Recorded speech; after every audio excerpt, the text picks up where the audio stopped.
రాజకీయ ప్రయోజనాల కోసం తెనాలి ఘటనను కులం మతం రంగు పులుముతున్నారని రాష్ట్ర హోంమంత్రి వంగలపూడి అనిత ఆరోపించారు. విజయవాడ సత్యనారాయణపురం మోడల్ పోలీస్ స్టేషన్కు డీజీపీతో కలిసి ఆమె ప్రారంభించారు. అనంతరం ఆమె మీడియాతో మాట్లాడుతూ ఈ వ్యాఖ్యలు చేశారు.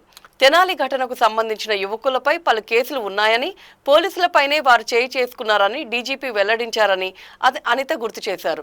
ఇలాంటి గంజాయి బ్యాచ్ ఇంటికి వైసీపీ అధినేత జగన్ వెళ్తున్నారని, ఇది కేవలం రాజకీయ లబ్ధి పొందడానికి, కులమతాలను రెచ్చగొట్టడానికేనని ఆమె తీవ్ర స్థాయిలో విమర్శించారు. గతంలో టీడీపీ కార్యాలయంపై దాడి జరిగితే తమ కార్యకర్తలకు బీపీ వచ్చిందని జగన్ సమర్థించుకున్నారని గుర్తు చేశారు. వైసీపీ హయాంలో మాస్క్ అడిగినందుకు డాక్టర్ సుధాకర్ను నడి రోడ్డుపై కొట్టిన, రాజమండ్రిలో ఇసుక మాఫియాపై మాట్లాడిన వరప్రసాద్కు పోలీస్ స్టేషన్లో శిరోముండనం చేసినా ఆనాడు జగన్ ఎందుకు స్పందించలేదని, వారి ఇళ్లకు వెళ్లి ఎందుకు పరామర్శించలేదని అనిత నిలదీశారు. పులివెందులలో మహిళా హత్యకు గురైనప్పుడు తాము వెళితే కేసు పెట్టారని అన్నారు. తమ ప్రభుత్వంలో అక్రమ అరెస్టులు, హౌస్ అరెస్టులు లేవని, పోలీసులను స్వేచ్ఛగా పని చేసుకోనివ్వాలని ఆమె స్పష్టం చేశారు.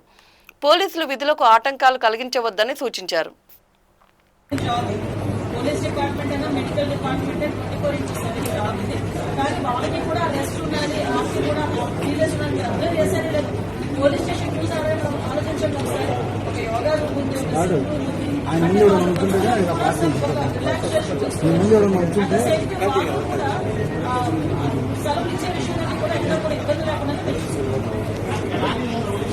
కంట్రోల్ చేయాల్సిన పోలీసు చట్టాన్ని పోలీసు చేతిలోకి తీసుకోవడం విషయం ఏంటంటే ఒకటండి, నాకు అర్థం కాదు ఏంటంటే తప్పు చేసిన కులం ఏంటి ఇక్కడ చెప్పండి. మన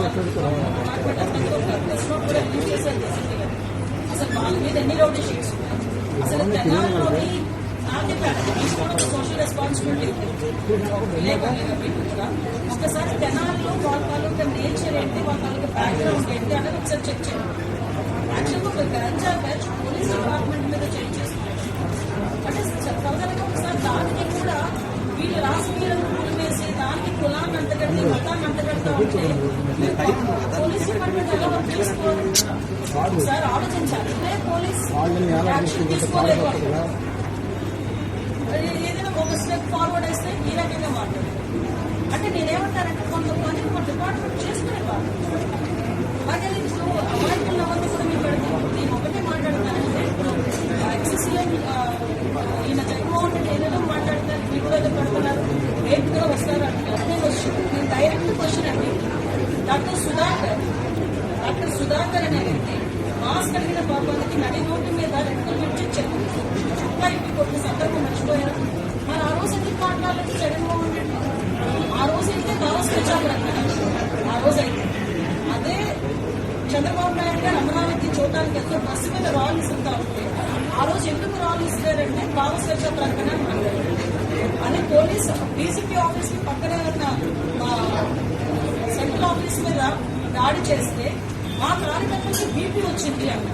ఇవన్నీ ఎక్సెసివ్ మాట్లాడడం ఈరోజు అదే వరప్రసాద్ అని మన రాజమండ్రిలో వరప్రసాద్ అని ఇసుక మాఫియా గురించి మాట్లాడితే పోలీస్ స్టేషన్ లో కూర్చొని శిరోముండనం చేస్తే మరి ఆ రోజు ఎందుకు మాట్లాడలేదు? దళిత నాయకులు ఆ రోజు దళితులు ఎందుకు శిరోముండనం చేశారు అని చెప్పి ఆ రోజు ఎందుకు మాట్లాడలేదు? ఆ రోజు ఎందుకు వరప్రసాద్ ఇంటికి వెళ్ళి పలకరించడం? ఆ రోజు ఎందుకు డాక్టర్ సుధాకర్ ఇంటికి వెళ్ళి పలకరించడం? ఆ రోజు ఎందుకు ప్రవీణ్ ఇంటికి వెళ్ళి పలకరించడం? అంటే పులివెంద నాగమ్మ అమ్మాయిని చాలా టోటల్గా హత్య చేస్తే మేము వెళ్తే మా మీద ఎట్లా కేసులు పెట్టారు? మరి పులివెందు నియోజకవర్గంలో నాగమ్మ ఇంటికి ఎందుకు ఆ రోజు జగన్మోహన్ పెట్టారు? ఈ రోజు రాజకీయ లబ్ధి గురించి కులాలని మతాలని రెచ్చగొట్టడానికి మాత్రమే ఈరోజు తప్పు చేసిన వాడి ఇంటికి, అదేవిధంగా గాంజాయి బ్యాచ్ వాళ్ళ ఇంటికి వెళ్తున్నాడంటే అతని బ్యాక్గ్రౌండ్ ఏంటో మనం కూడా ఆలోచించుకోవాలి. ప్రజలు కూడా ఎందుకంటే నేను మాట్లాడుతున్నాను